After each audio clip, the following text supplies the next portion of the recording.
à la une de ce journal, après 4 ans de conflits armés dans les régions du nord-ouest et du sud-ouest, l'enlisement de la guerre et la crise politique ont engendré plusieurs pertes qui se chiffrent en termes de centaines de milliards de francs CFA de chiffre d'affaires chaque année. Au regard de ce désastre économique sans précédent, le président du JICAM, Célestin Tawamba, exhorte le gouvernement à privilégier des options autres que la stratégie militaire pour amener la paix dans cette partie du Cameroun. Message transmis au Premier ministre Joseph John Gouté, effectuant une visite historique au siège du JICAM.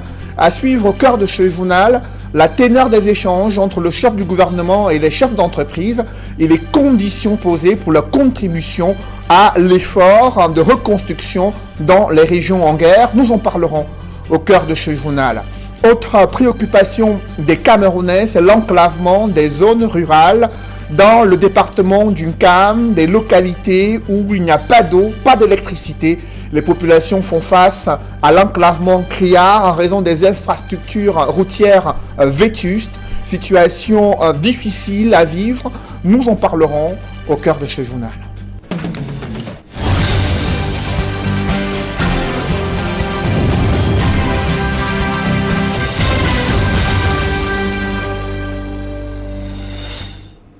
Merci de suivre cette édition complète de l'information sur Equinox Télévision. Rien ne va plus au laboratoire national de contrôle des médicaments. Le personnel est engagé dans une grève illimitée pour dénoncer 4 mois d'arrêt de salaire et le gel de certains avantages sociaux.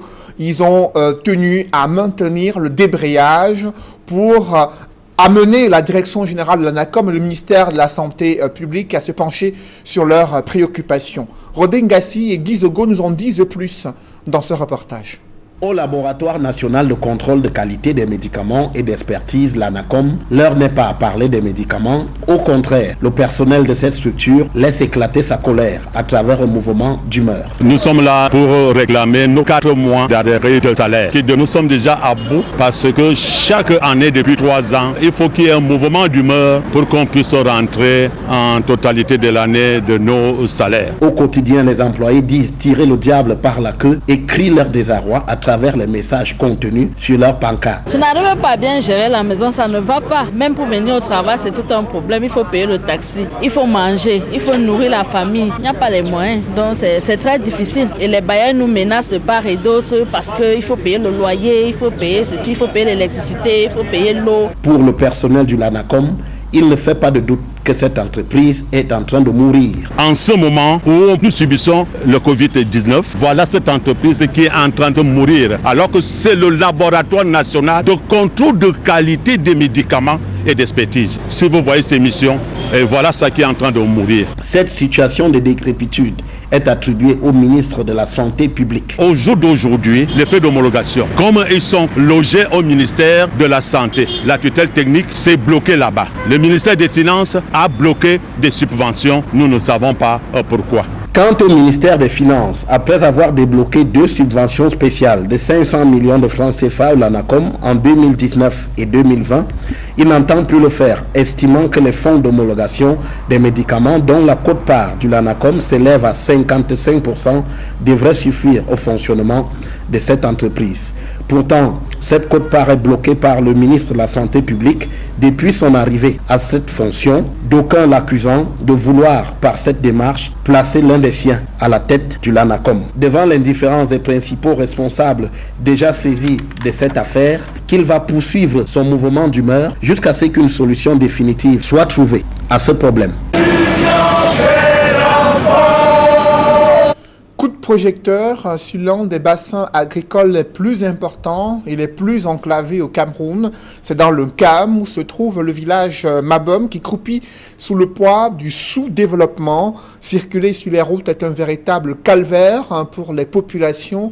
Elles peinent à écouler leurs produits agricoles et elles se plaignent également du pillage de leurs ressources forestières sans qu'elles n'en bénéficient en matière d'infrastructures sociales. Des précisions dans ce grand reportage signé Jacques Mollon et Nadine Yambou.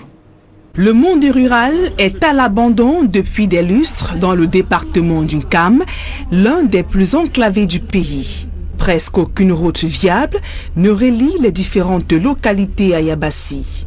Ici, à Mabom 1, la route rurale est dans un piteux état. Même les véhicules disposant d'un système d'adaptation tout-terrain peinent à circuler dans cet amas de boue.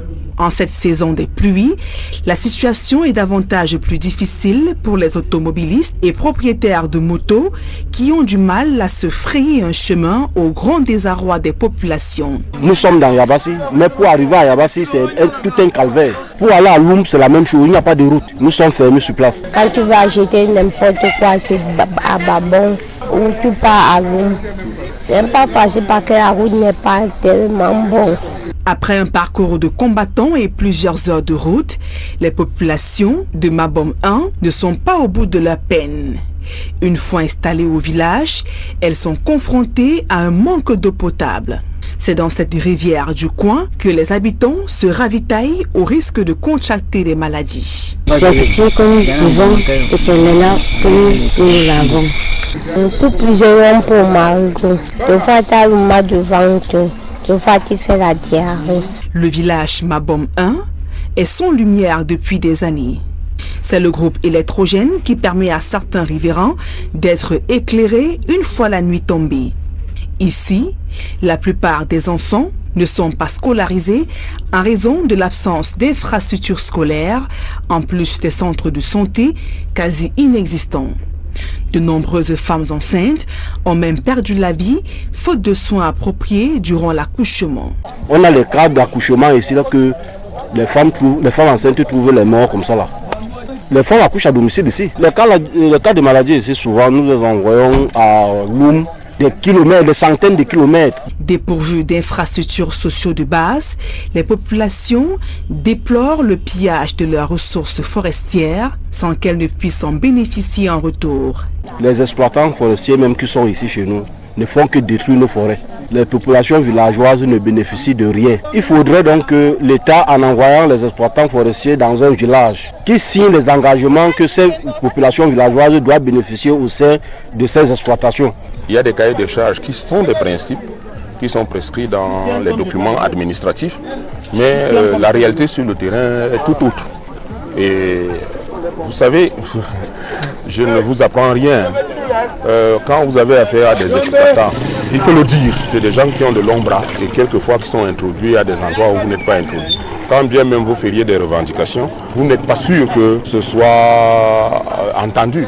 Impuissants face au calvaire des populations, élites et forces vives affirment avoir saisi à maintes reprises les pouvoirs publics sans succès. Nous ne cessons de saisir les pouvoirs publics pour décrier les difficultés dans lesquelles nous trouvons au village. En attendant une éventuelle solution devant permettre au village Mabom 1, dans le département du Cam, de sortir de son enclavement, la vie ici n'est pas un long fleuve tranquille. C'est autour d'un vin de palme et sous des pas de danse que les populations tentent de noyer leurs soucis.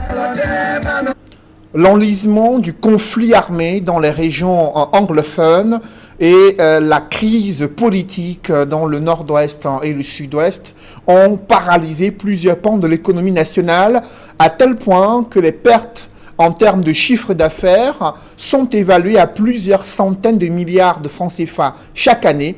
Ces chiffres viennent d'être dévoilés par le président du JICAM, Célestin Tawamba, a salué cette visite historique du Premier ministre Joseph John Gouté au siège du JICAM. Il n'a pas manqué de présenter un tableau sombre de l'économie et comment cette crise anglophone a affecté les entreprises nationales. Je vous invite à suivre ce morceau choisi de l'intervention de Célestin Tawamba, président du JICAM. Les entreprises ont au cours de la dernière décennie subi les affres de 4 sources de perturbations majeures, avec un impact négatif cumulatif portant sur, notamment, les handicaps structurels de l'économie camerounaise. Il s'agit notamment des infrastructures, de l'énergie, et oui, la fiscalité, oui. L'aspect juridique et judiciaire, oui, Excellence, Monsieur le Premier ministre, les entreprises ont des soucis sur l'environnement juridique et judiciaire. La dette intérieure, le financement des PME et d'autres handicaps ponctuels. Il s'agit notamment de Covid-19 et ses conséquences négatives sur les entreprises et l'économie, les difficultés liées à la mise en œuvre de la nouvelle réglementation de change et la crise sécuritaire dans le nord-ouest et le sud-ouest. L'ampleur des problèmes est donc gigantesque. Si nous reconnaissons que les efforts menés par le gouvernement pour restaurer la paix dans les deux régions sont insuffisants, force est de constater que les résultats escomptés demeurent très mitigés et insuffisants. Notre conviction est que les options sécuritaires et politiques ayant trouvé leurs limites, le moment est venu de leur adjoindre une troisième composante. Il s'agit de placer résolument l'économie au cœur des efforts nationaux visant le retour de la paix dans ces deux régions. Il y a la nécessité absolue de faire en sorte qu'enfin, dans notre quotidien du nord-ouest et du sud-ouest, les statistiques du nombre de victimes soient remplacées par des statistiques du nombre d'emplois créés. Il est question de tronquer l'arbre par un emploi. Excellence, Monsieur le Premier ministre, en me demandant de signifier leur soutien aux initiatives gouvernementales, les chefs d'entreprise ne cachent pas leur perplexité et leur scepticisme. Perplexité, Excellence, parce que ailleurs dans le monde, dans le contexte de la pandémie du Covid-19, ce n'est pas l'État qui a besoin d'un soutien du secteur privé. Au contraire, c'est le gouvernement qui apporte des aides en soutien aux entreprises. Scepticisme. Par ailleurs, d'aucuns ont manifesté une certaine frustration, voire même de l'amertume, en raison du sentiment qui est le leur, que le secteur privé ne trouve grâce aux yeux du gouvernement que lorsque l'État a besoin de lui, mais rarement lorsqu'il s'agit de répondre à leurs préoccupations. Et les chefs d'entreprise se disent incompris, abandonnés, naviguant entre la baisse de l'activité pour certains, l'arrêt complet de l'activité pour d'autres, des blocages des comptes bancaires à la suite des redressements souvent fantaisistes et dans le même temps, contraints de subir des contrôles administratifs intempestifs et disproportionnés, notamment fiscaux, douaniers ou encore relevant d'autres administrations. À cela s'ajoute, Excellence, Monsieur le Premier ministre, les blocages des transferts par la BEAC observés ces dernières semaines et qui font peser des risques réels d'arrêt à court terme des activités ainsi que des pénuries. Vous venez de suivre un morceau choisi de l'intervention de Célestin Tawamba, président du JICAM. Il s'adressait à Joseph Dione Ngouté, Premier ministre, chef du gouvernement, ayant fait le déplacement au siège du JICAM afin d'encourager les chefs d'entreprise à contribuer au plan de reconstruction des régions du nord-ouest et du sud-ouest face aux exigences de transparence et conditions préalables posées par les différents mouvements patronaux et chefs d'entreprise. Joseph Dione Ngouté leur a promis qu'il veillera à ce que les fonds qui seront débloqués par les chefs d'entreprise servent effectivement à la reconstruction du nord-ouest et du sud-ouest. Évocation des échanges entre le Premier ministre Joseph Dione Ngouté et les chefs d'entreprise au JICAM. C'est avec Éric Ouattat et Jean-Paul Chouniat. Une fin de non-recevoir du JICAM, servi au ministre délégué Jean de Dieu Momo venu à Douala en lieu et place du ministre de la Justice Laurent Esso attendu. C'est finalement le Premier ministre chef du gouvernement Joseph Dione Ngouté qui vient écouter les préoccupations des hommes d'affaires sur les conséquences économiques de la pandémie Covid-19 et tous les blocages et entorses structurelles à la compétitivité des entreprises du secteur privé. Notre organisation patronale voit dans votre geste historique et inédit. Non seulement la réitération de votre humble accessibilité, mais également le marqueur de votre attachement au développement du secteur privé dans l'intérêt bien compris de notre nation. Au-delà de cette grande première, de voir un premier ministre chef du gouvernement fouler le sol du JICAM depuis sa création en 1957, la communauté des affaires exprime ses craintes et ses doutes sur la gestion transparente de leurs contributions financières par des ministres et autorités administratives dans un contexte de détournement de fonds publics devenu le sport préféré des gestionnaires de la fortune publique. Le rôle du secteur privé dans ce type de mécanisme ne saurait en effet se réduire à être mis devant les faits accomplis et satisfaire des demandes de financement. Il serait en outre dommageable pour l'État de se passer de l'expertise de son partenaire privé dans la dimension économique et sociale de la gestion des activités de reconstruction. Et du tic au tac, le Premier ministre Joseph Diongouté met les points sur les i, rassurant les hommes d'affaires de leur autonomie à gérer leurs contributions, très loin des fonctionnaires rapaces de la fortune publique. C'est le lieu pour moi de préciser que le gouvernement n'entend pas s'immiscer d'une manière ou d'une autre dans la gestion des appuis financiers qui pourraient être mobilisés par les partenaires privés. Les micro-projets auxquels je viens de faire allusion peuvent être réalisés soit directement par les entreprises privées, soit alors dans le cadre d'un partenariat avec les groupes communautaires, les communes ou les régions concernées.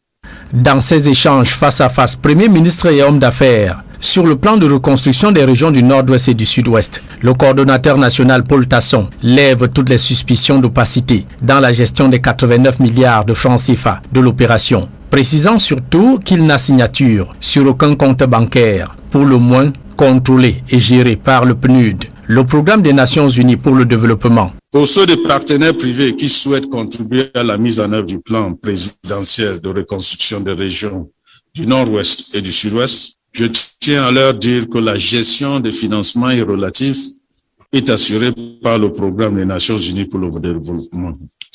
La crédibilité et le sérieux de cet organisme ne sont plus à démontrer. Du reste de la bouche du ministre Paul Tasson, l'assistance apprend que sur les 89 milliards de francs CFA mobilisés, 10 milliards 500 millions de francs ont déjà été collectés et 3 milliards 500 millions de francs dépensés depuis sa prise de fonction le 3 avril 2020 à la tête du plan national de reconstruction des régions sinistrées du Nord-Ouest et du Sud-Ouest. Principal handicap de cette mobilisation des fonds, l'impossibilité pour le ministre Paul Tasson de rallier les capitales des pays étrangers donateurs de ces fonds. Je vous invite à présent à suivre une attitude du Premier ministre Joseph Diongouté. Le chef du gouvernement s'est exprimé sur la situation dans le Nord-Ouest et le Sud-Ouest. Il a évoqué les stratégies de mobilisation des financements auprès du secteur privé camerounais et les orientations qu'il compte donner à ces financements afin d'œuvrer pour la reconstruction du Nord-Ouest et du Sud-Ouest. Je vous invite à suivre à présent Joseph Diongouté, Premier ministre, chef du gouvernement. Évident qu'en raison des répercussions internationales et internes de la crise sécuritaire au nord-ouest et du sud-ouest de notre pays, une mobilisation particulière en faveur de ces deux régions demeure l'une de nos principales priorités. Mesdames, Messieurs, comme vous le savez, plusieurs de nos jeunes compatriotes ont été enrôlés dans des groupes armés qui terrorisent les populations dans les régions du nord-ouest et du sud-ouest. Au-delà des considérations dogmatiques, il est évident que le chômage massif des jeunes a favorisé leur enrôlement. Aujourd'hui, à la faveur de l'offre de paix formulée par le président de la République, plusieurs de ces jeunes ont même déposé leurs armes. Au terme de notre rencontre, je me rendrai à Boya pour procéder à la destruction de celles qui ont déjà été récupérées. Un nombre significatif de ces jeunes ont déjà intégré les centres de désarmement, de démobilisation et de réintégration mis en place. Aujourd'hui, plusieurs sont disposés à quitter le maquis pour retrouver une vie normale. Cette volonté est malheureusement freinée par l'absence de perspective en termes d'emploi et de réinsertion sociale.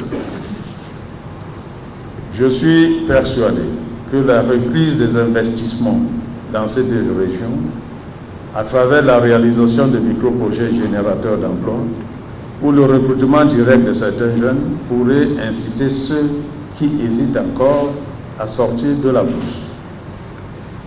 Je tiens à souligner qu'une telle démarche de la part des entreprises est conforme à la vision et la volonté du chef de l'État concernant le rôle que le secteur privé peut jouer dans le processus de pacification de ces deux régions.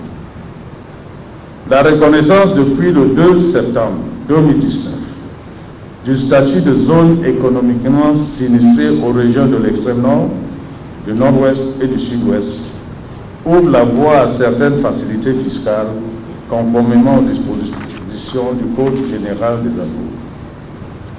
J'invite à cet égard les partenaires du secteur privé à prendre leur part dans le processus de reconstruction déjà engagé afin de favoriser une reprise rapide des activités économiques et commerciales, mais aussi d'en tirer le meilleur dividende. Une telle implication aura un effet multiplicateur sur les investissements actuels et futurs des entreprises déployées dans ces régions. Pour ma part, je demeure convaincu que l'implication du secteur privé aux côtés du gouvernement permettra de relancer la croissance et de créer des emplois surtout en faveur des jeunes. La résolution pacifique de la crise dans les régions du nord-ouest et du sud-ouest reste la priorité absolue du gouvernement et que le dialogue demeure l'option privilégiée par le chef de l'État pour y parvenir. Dans ce sens, le concours du secteur privé est plus que jamais attendu pour mettre un terme à ces années de souffrance des populations innocentes. Dans le reste de l'actualité, des organisations de défense des droits de l'homme expriment leur indignation face à la condamnation du journaliste et lanceur d'alerte Paul Chouta à 23 ans d'emprisonnement ferme dans son procès contre l'écrivaine Calixte Beyala. Après avoir passé 2 ans en détention, il devrait recouvrer la liberté dès demain. Ses avocats ont interjeté appel après avoir soulevé de nombreux manquements durant cette procédure judiciaire. Des précisions avec Joël Essengue et Guy Zogo. Il a du moins supplié le président. Paul Chouta est libre. C'est l'épilogue d'un calvaire de 24 mois au cours duquel le blogueur a été incarcéré à la prison de Kondengui, à Yaoundé. Au terme d'une ultime audience dans son affaire, le communicateur a été condamné à 23 mois de prison par le tribunal de première instance du Mfundi, centre administratif, soit la période qu'il avait déjà passée en détention. L'un des avocats du collectif des avocats chargés de sa défense se désole de ce qu'on ait dû en arriver là, sans nécessairement qu'il y ait eu des éléments probants contre l'accusé. 23 mois de prison ferme, c'est beaucoup pour quelqu'un qui fait de l'alerte. 23 mois, c'est beaucoup pour quelqu'un qui communique. 23 mois, c'est énorme dans un procès où on a eu l'impression que l'accusation était tirée par les cheveux. Désormais, si Paul Chouta se trouve encore à Kondengui, c'est pour quelques heures, le temps que les procédures de sa sortie de prison soient finalisées. Il restera à Kondengui le temps des formalités judiciaires, des formalités internes pour son lever d'écrou. Donc il faudrait que la décision qui a été rendue soit transmise à M. le procureur de la République, lequel transmettra cette décision à M. le régisseur avec un lever d'écrou. Donc si tout se passe bien, dans 24 ou 72 heures, M. Chouta pourra recouvrer son entière liberté. De cette affaire, les conseils de Paul Chouta tirent des enseignements à la fois sur la posture des magistrats et le domaine dans lequel cette affaire portait. Nous avons eu néanmoins des magistrats courageux qui ont décidé d'en découdre avec une procédure qui s'enlisait parfois sans qu'on en sache la raison. Ça, c'est le second enseignement, c'est sur la qualité même des débats. Le droit cybernétique est un droit nouveau qui rentre de plein pied dans l'espace juridique. Un droit nouveau dans lequel doivent se former tous les professionnels de la justice. Parce que c'est un droit nouveau, forcément ça entraîne de nouvelles connaissances. mais davantage un nouvel apprentissage. Au demeurant, les conseils de Paul Chouta gardent un goût amer de la conduite de cette affaire. Dans le dossier de M. Chouta, on lui attribue des textes, on lui attribue des publications qui découlent des captures d'écran. Alors, est-ce que ces captures d'écran viennent de sa page? Ça, c'est la question. C'est à cette question que le tribunal aurait dû répondre. Mais le tribunal n'est pas allé au-delà de ce qu'il voyait pour s'attaquer à ce qu'il aurait dû voir. C'est en 2018 que l'écrivaine Calix Beyala avait intenté un procès à Paul Chouta, l'accusant de diffamation et de propagation de fausses nouvelles par voie cybernétique, des faits réprimés par les articles 74 et 78 de la loi de 2012 sur la cybersécurité et la cybercriminalité au Cameroun. Aussitôt, Paul Chouta avait été incarcéré. Pour sa défense, un collectif d'avocats constitué entre autres de Maître Meli, Maître Sim, Maître Ndjodo et de Maître Kwekam s'était mobilisé. Le journaliste et lanceur d'alerte Paul Chouta devrait retrouver la liberté dès demain, mercredi. Il a été condamné à 23 mois d'emprisonnement ferme. Il a déjà passé près de 2 ans en détention, selon ses avocats qui dénoncent une condamnation inique.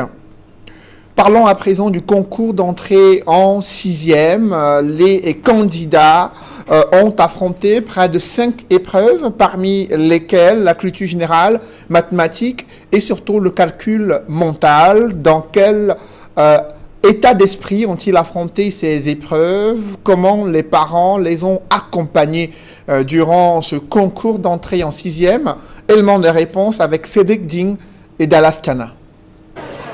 Derrière le cordon de sécurité, plus d'une centaine de parents massés, le visage anxieux, venus accompagner leur progéniture qui fera face à l'examen d'entrée en 6e. Au lycée bilingue de Bépanda, dans le 5e arrondissement, les écoliers ont tout de suite pris d'assaut leur centre d'examen et ont été accueillis par un dispositif plutôt bien huilé. Le plus grand nombre de nos candidats a répondu présent à cet examen. Donc nous attendions 1059 candidats. Nous en avons eu 1051.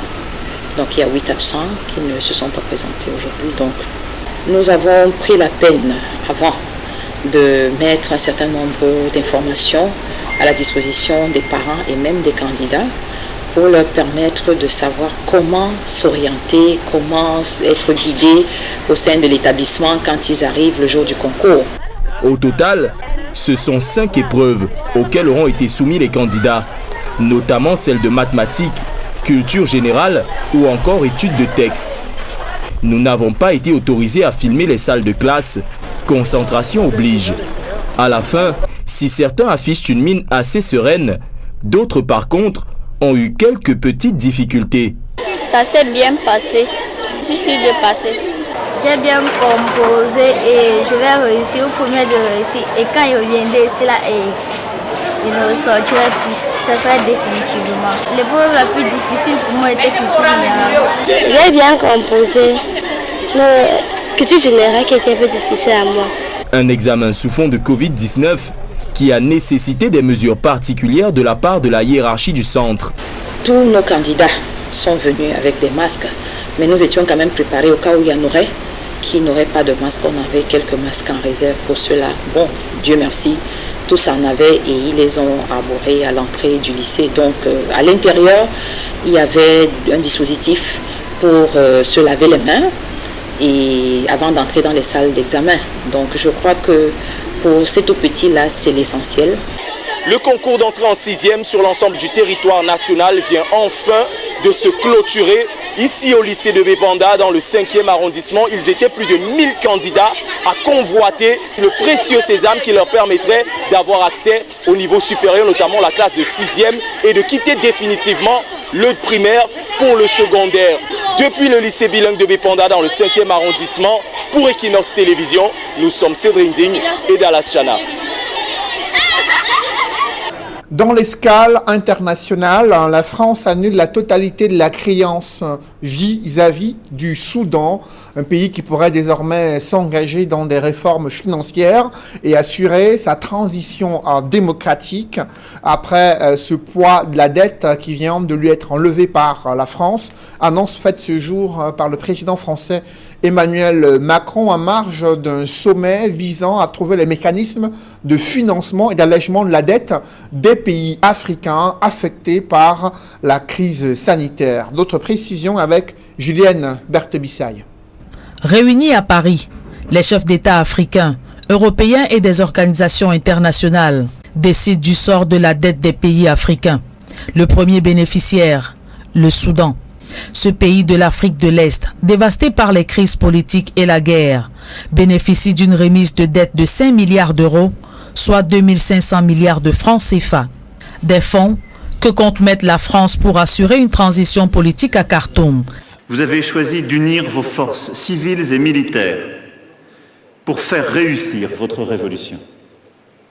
Vous l'avez fait avec l'appui de l'Union africaine, dont je salue ici le rôle subtil et décisif.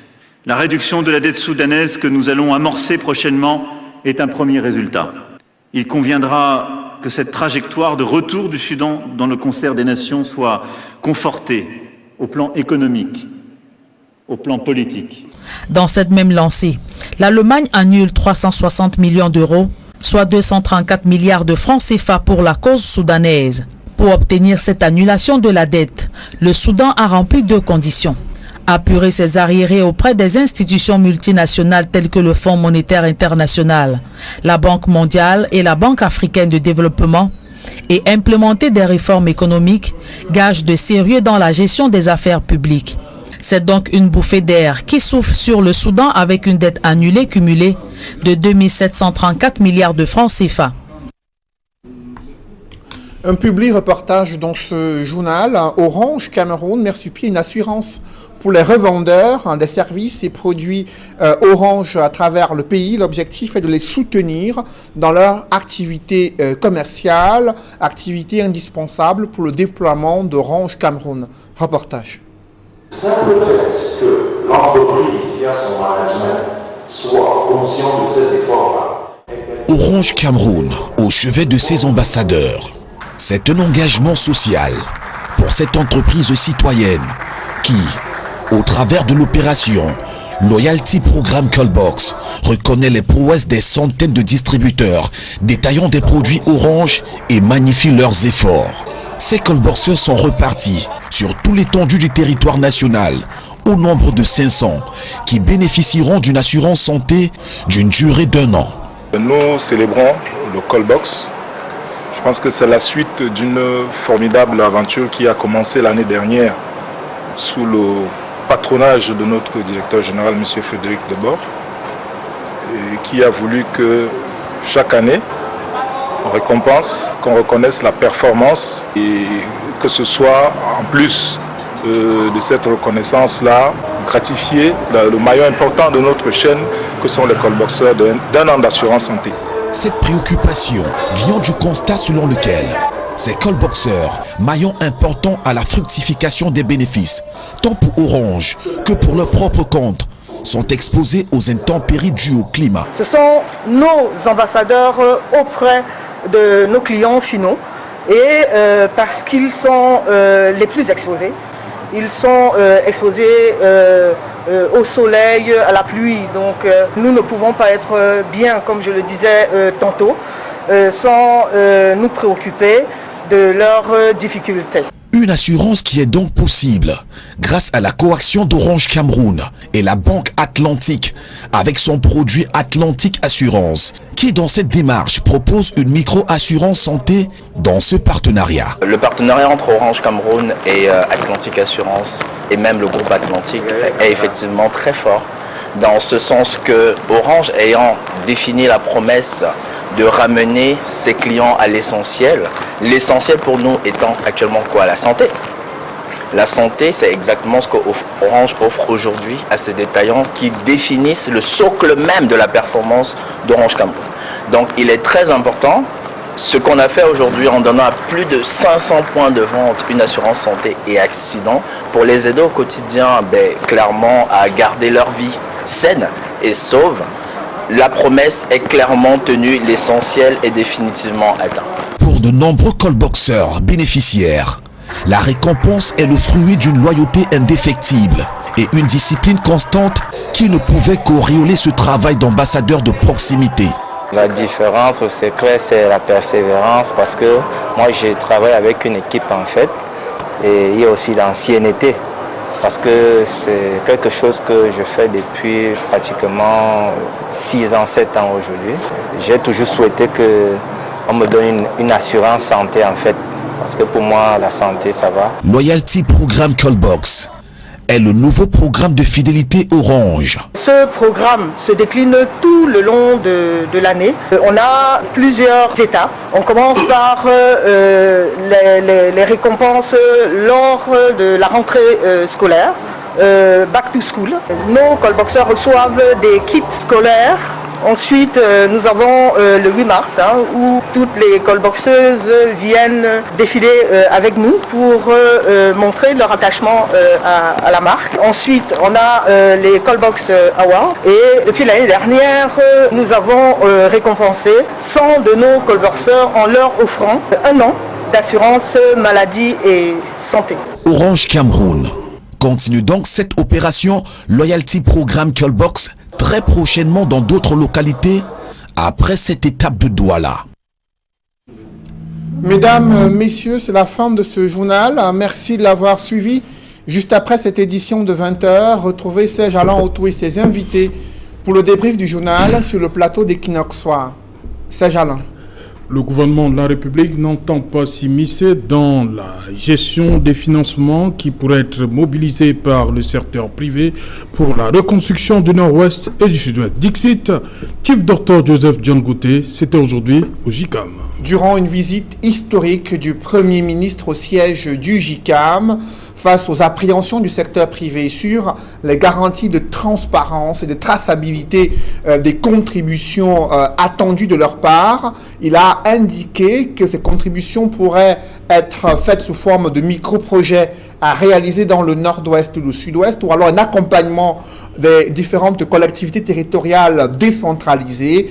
Elle pourrait aussi être une contribution à apporter à la cagnotte du plan présidentiel pour la reconstruction du nord-ouest et du sud-ouest, évalué à près de 89 milliards de francs CFA. Le gouvernement n'a mobilisé jusqu'ici que 10 milliards auprès des donateurs, et c'est le PNUD a tenu à rassurer John Gouté. C'est le PNUD qui gère l'exécution des différents projets inscrits dans ce plan de reconstruction.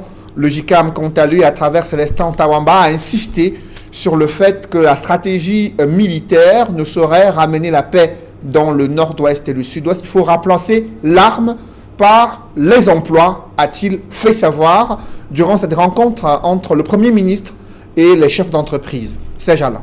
Voilà, madame, monsieur, c'est donc l'essentiel. Equinox Soir, deuxième partie. Bonne soirée à vous, Cédric. Je vous souhaite une bonne soirée, Serge Alain. Rendez-vous demain, 20h.